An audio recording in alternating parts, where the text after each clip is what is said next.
السلام علیکم دوستو، اسلامی ادوار چینل پہ آپ سب کو خوش آمدید کہتا ہوں۔ آج میں آپ کے لیے شمشیر بے نیام کی 62ویں ایپیسوڈ لے کے آیا ہوں، تو چلیے آئیے شروع کرتے ہیں۔ ایرانیوں کا سالار کارن بن کریانس تازہ دم لشکر لے کر ابلا کی طرف روانہ ہو گیا۔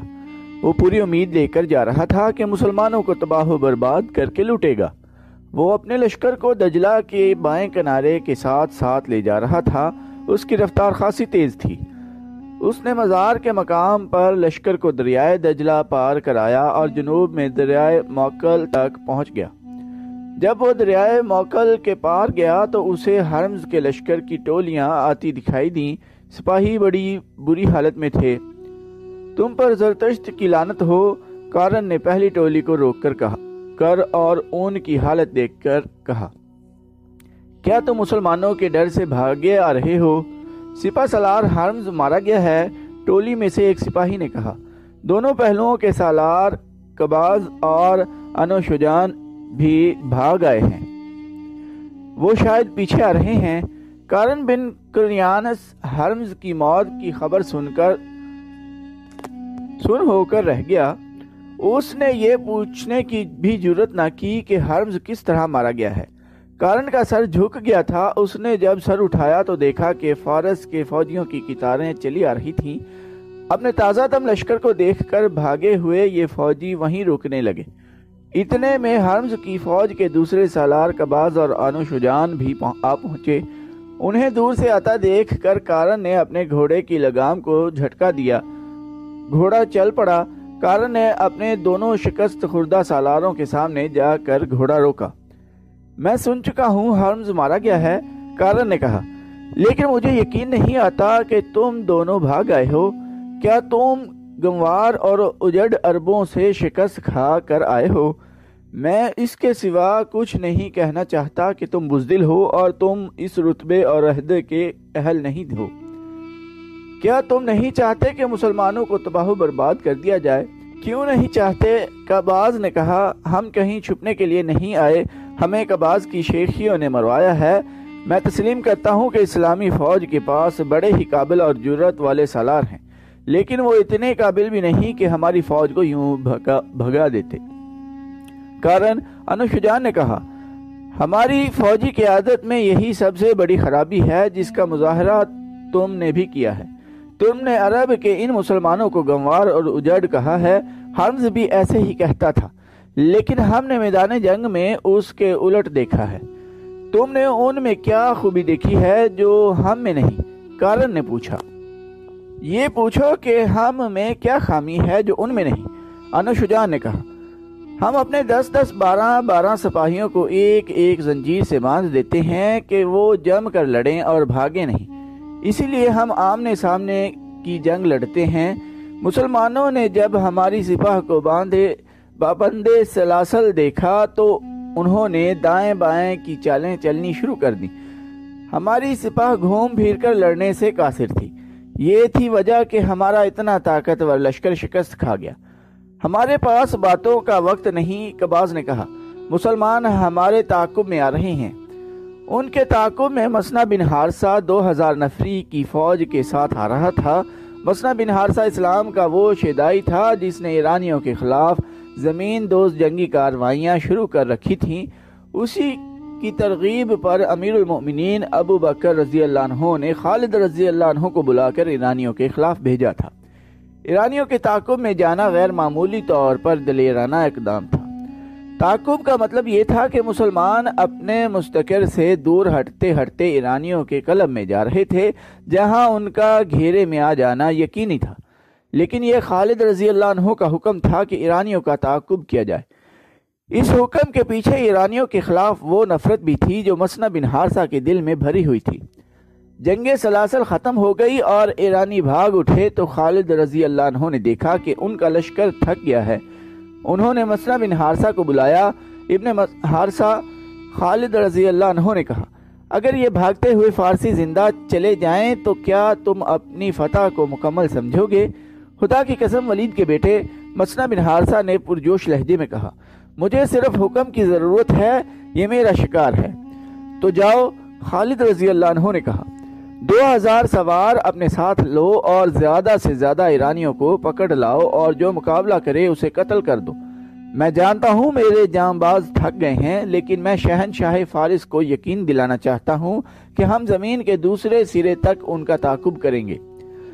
مسنا بن حارثہ نے 2000 سوار لیے اور بھاگتے ہوئے ایرانیوں کے پیچھے چلا گیا۔ ایرانیوں نے دور سے دیکھ لیا کہ ان کا تعاقب ہو رہا ہے تو وہ بکھر گئے۔ انہوں نے اپنا بوجھ ہلکا کرنے کے لیے گرز اور ہتھیار پھینک دیے تھے۔ مسنا کے لیے تعاقب کا اور ایرانیوں کو پکڑنے کا کام دشوار ہو گیا تھا، کیونکہ ایرانی ٹولی ٹولی ہو کر بکھرے ہو، پھر وہ اکیلے اکیلے ہو کر بھاگنے لگے۔ اس کے مطابق مسنا کے سوار بھی بکھر گئے۔ مسنا بن حارثہ کو آگے جا کر اپنے سواروں کو اکٹھا کرنا پڑا، کیونکہ آگے ایک قلعہ آ گیا تھا۔ یہ قلعہ حصن المراء کے نام سے مشہور تھا۔ یہ ایک عورت کا قلعہ تھا، اسی لیے اس کا نام حصن المراء مشہور ہو گیا تھا، یعنی عورت کا قلعہ۔ مسنا نے اس قلعے کا محاصرہ کر لیا، کیونکہ خیال یہ تھا کہ ایرانی اس قلعے میں چلے گئے ہوں گے۔ قلعے سے مزاحمت کے آثار نظر آ رہے تھے۔ 2 دن محاصرے میں گزر گئے تو مسنا کو احساس ہوا کہ وہ جس کام کے لیے آیا تھا وہ تو رہ گیا ہے۔ مسنا کا ایک بھائی معنا اس کے ساتھ تھا۔ مسنا بن حارثہ نے اسے کہا، کیا تم دیکھ نہیں رہے کہ میں ایرانیوں کے تعاقب میں آیا تھا اور مجھے اس قلعے نے روک لیا ہے؟ مسنا بھائی معنا نے کہا، میں سب کچھ دیکھ رہا ہوں اور میں یہ بھی دیکھ رہا ہوں کہ تمہیں مجھ پر بھروسہ نہیں۔ اگر ایسا ہوتا تو تم مجھے کہتے کہ اس قلعے کو تم محاصرے میں رکھو اور میں ایرانیوں کے پیچھے جاتا ہوں۔ ہاں معنا، مسنا نے کہا، مجھے تم پر بھروسہ نہیں۔ یہ قلعہ ایک جوان عورت کا ہے اور تم جوان آدمی ہو۔ خدا کی قسم، میں نے قلعے سر کرنے والوں کو ایک عورت کی تیکھی نظروں اور اداؤں سے سر ہوتے دیکھا ہے۔ میرے باپ کے بیٹے، معنا نے کہا، مجھ پر بھروسہ کر اور آگے نکل جا۔ مجھے تھوڑے سے سوار دے جا، پھر دیکھ کون سر ہوتا ہے، قلعہ یا میں۔ اگر تو یہیں بندھا رہا تو بھاگتے ہوئے فارسی بہت دور نکل جائیں گے۔ اگر میرا دماغ ٹھیک کام کرتا ہے تو میں کچھ اور سوچ کر ادھر آیا ہوں۔ مسنا بن حارثہ نے کہا، میں اس اللہ کا شکر ادا کرتا ہوں جس کے سوا کوئی معبود نہیں، اور محمد صلی اللہ علیہ وآلہ وسلم جس کے نبی ہیں، کہ اس نے ہمیں خالد رضی اللہ عنہ بن ولید جیسا سپہ سالار دیا ہے۔ مدینہ کی خلافت سے اسے جو حکم ملا تھا وہ اس نے پورا کر دیا ہے، لیکن وہ اس پر مطمئن نہیں۔ وہ فارس کی شہنشاہی کی جڑیں اکھاڑ پھینکنے پر تلا ہوا ہے۔ وہ مدائن کی اینٹ سے اینٹ بجانے کا عزم کیے ہوئے ہے۔ عزم اور چیز ہے میرے بھائی، معنا نے کہا، عزم کو پورا کرنا بالکل مختلف چیز ہے۔ کیا تم نے دیکھا نہیں کہ ولید کا بیٹا تیر کی تیزی سے آگے بڑھ رہا ہے؟ میرے باپ کے بیٹے، تیر خطا بھی ہو سکتا ہے، ذرا سی رکاوٹ اسے روک بھی سکتی ہے۔ کیا تم یہ کہنا چاہتے ہو کہ خالد رضی اللہ عنہ کو وہیں روک جانا چاہیے جہاں اس نے فارسیوں کو شکست دی ہے؟ مسنا نے کہا، خدا کی قسم، تم ایک بات بھول رہے ہو۔ شہنشاہ فارس کو اپنی شہنشاہی کا غم ہے اور ہمیں اپنے اللہ کی ناراضگی کا ڈر ہے۔ ارد شیر اپنے تخت و تاج کو بچانا چاہتا ہے، لیکن ہم شاہ دو جہان صلی اللہ علیہ وآلہ وسلم کی آن کی خاطر لڑ رہے ہیں۔ سمجھنے کی کوشش کرو میرے بھائی، یہ بادشاہوں کی نہیں عقیدوں کی جنگ ہے۔ ہمارے لیے یہ اللہ کا حکم ہے کہ ہم اس کے رسول صلی اللہ علیہ وآلہ وسلم کا پیغام دنیا کے آخری کونے تک پہنچائیں۔ ہمارا بچھونا یہ ریت ہے اور یہ پتھر ہیں، ہم تخت کے طلبگار نہیں۔ میں سمجھ گیا ہوں، معنا نے کہا۔ نہیں، مسنا بولا، تم ابھی پوری بات نہیں سمجھے۔ تم بھول رہے ہو کہ ہمیں ان مسلمانوں کے خون کے ایک ایک قطرے کا انتقام لینا ہے جو فارسیوں کے زیر نگیں تھے اور جن پر فارسیوں نے ظلم و تشدد کیا تھا۔ خالد رضی اللہ عنہ فارسیوں کا یہ گناہ کبھی نہیں بخشے گا۔ وہ مظلوم مسلمان مدینہ کی طرف دیکھ رہے تھے۔ میں تمہیں کہہ رہا تھا کہ میں فارسیوں کے تعاقب میں نہیں آیا، میں فارس کے اس لشکر کی تلاش میں آیا ہوں جو ہرمز کی شکست خوردہ فوج کی مدد کے لیے آ رہا ہوگا۔ مجھے پوری امید ہے کہ ان کی کمک آ رہی ہوگی، میں اسے راستے میں روکوں گا۔ پھر اتنی باتیں نہ کرو مسنا، مؤنا نے کہا، مجھے کچھ سوار دے دو اور تم آگے نکل جاؤ۔ یہ خیال رکھنا کہ فارسی اگر آ گئے تو ان کی تعداد اور طاقت زیادہ ہوگی۔ آمنے سامنے کی ٹکر نہ لینا۔ جا میرے بھائی، میں تجھے اللہ کے سپرد کرتا ہوں۔ کسی بھی مورخ نے سواروں کی صحیح تعداد نہیں لکھی جو مسنا اپنے بھائی مؤنا کو دے کر چلا گیا تھا۔ بعض مورخوں کی تحریروں سے پتہ چلتا ہے کہ سواروں کی تعداد 300 سے کم اور 400 سے زیادہ نہیں تھی۔ مؤنا نے اتنے سے سواروں سے ہی قلعے کا محاصرہ کر لیا اور قلعے کے دروازے کے اتنا قریب چلا گیا جہاں وہ تیروں کی بڑی آسان زد میں تھا۔ دروازے کے اوپر جو برج تھا اس میں ایک خوبصورت عورت نمودار ہوئی۔ تم کون ہو اور یہاں کیا لینے آئے ہو؟ عورت نے بلند آواز میں مؤنا سے پوچھا۔ ہم مسلمان ہیں، مؤنا نے اس سے زیادہ بلند آواز میں جواب دیا۔ ہم میدان جنگ سے بھاگے ہوئے فارسیوں کے تعاقب میں آئے ہیں۔ اگر تم نے قلعے میں انہیں پناہ دی ہے تو انہیں ہمارے حوالے کر دو، ہم چلے جائیں گے۔ یہ میرا قلعہ ہے، عورت نے کہا، بھاگے ہوئے فارسیوں کی پناہ گاہ نہیں۔ یہاں کوئی فارسی سپاہی نہیں۔ خاتون، مؤنا نے کہا، ہم پر تیرا احترام لازم ہے، ہم مسلمان ہیں۔ عورت پر ہاتھ اٹھانا ہم پر حرام ہے، خواہ وہ قلعہ دار ہی ہو۔ اگر تم فارس کی جنگی طاقت کے ڈر سے اس کے سپاہی ہمارے حوالے نہیں کرنا چاہتی تو سوچ لو کہ ہم وہ ہیں جنہوں نے فارس کی اس ہیبت ناک جنگی طاقت کو شکست دی ہے۔ ایسا نہ ہو تم پر ہمارے ہاتھوں زیادتی ہو جائے۔ ہم اسلام کے اس لشکر کا ہر اول ہیں جو پیچھے آ رہا ہے۔ میں نے مسلمانوں کا کیا بگاڑا ہے؟ عورت نے کہا، میرا قلعہ تمہارے لشکر کے راستے کی رکاوٹ نہیں بن سکتا۔ تمہارا قلعہ محفوظ رہے گا، مؤنا نے کہا، شرط یہ ہے کہ قلعے کا دروازہ کھول دو، ہم اندر آ کر دیکھیں گے۔